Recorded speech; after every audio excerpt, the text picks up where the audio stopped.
Hi friends, welcome to my channel. നമ്മുടെ നാട്ടിൽ സർവ്വസാധാരണമായി യാതൊരുവിധ കെയറും കൂടാതെ കാണപ്പെടുന്ന ഒരു ചീരയാണ് മധുരച്ചീര അഥവാ ചിക്കുറുമാനീസ്. ചില ഭാഗങ്ങളിൽ ഇതിനെ വേലിച്ചീര എന്നും അടുക്കളച്ചീര എന്നും വിളിക്കുന്നു. പലതരം വൈറ്റമിനുകൾ അടങ്ങിയിരിക്കുന്നതുകൊണ്ട് ഇവയെ മൾട്ടി വൈറ്റമിൻ ഗ്രീൻ എന്ന് വിളിക്കുന്നു. കേരളത്തിലെ കാലാവസ്ഥയിൽ കൃഷി ചെയ്യാൻ ഏറ്റവും പറ്റിയ ഒരു ചീര ഇനമാണിത്. മറ്റു ഇലവർഗ്ഗങ്ങളേക്കാൾ കൂടുതൽ പോഷകങ്ങൾ അടങ്ങിയിട്ടുണ്ട്. ഇതിൽ ജീവകം എ, ബി, സി എന്നിവ ധാരാളമായി ഉൾപ്പെടുന്നു.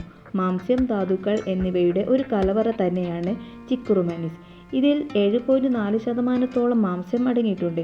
ഇതിൻ്റെ തളിരിലയും ഇളം തണ്ടും സ്വാദിഷ്ടമായ സാലഡായും ഇലക്കറിയായും ഉപയോഗിക്കാം. വൈറ്റമിൻ ഡി, എഫ്, കെ എന്നിവയും ഈ ചീരയിൽ അടങ്ങിയിരിക്കുന്നു. നേത്രരോഗങ്ങൾക്കും ത്വക്കുരോഗങ്ങൾക്കും പ്രതിവിധി കൂടിയാണ് ഇതിൻ്റെ തളിരിലകൾ. ഇവ തോരനായി ഉപയോഗിക്കാം. ദഹനത്തിനും ഉദരസംബന്ധമായ രോഗങ്ങൾക്കും ഉത്തമമാണ്. ഇതുപോലുള്ള ഉപകാരപ്രദമായ വീഡിയോസ് കാണാൻ സബ്സ്ക്രൈബ് ചെയ്യുക.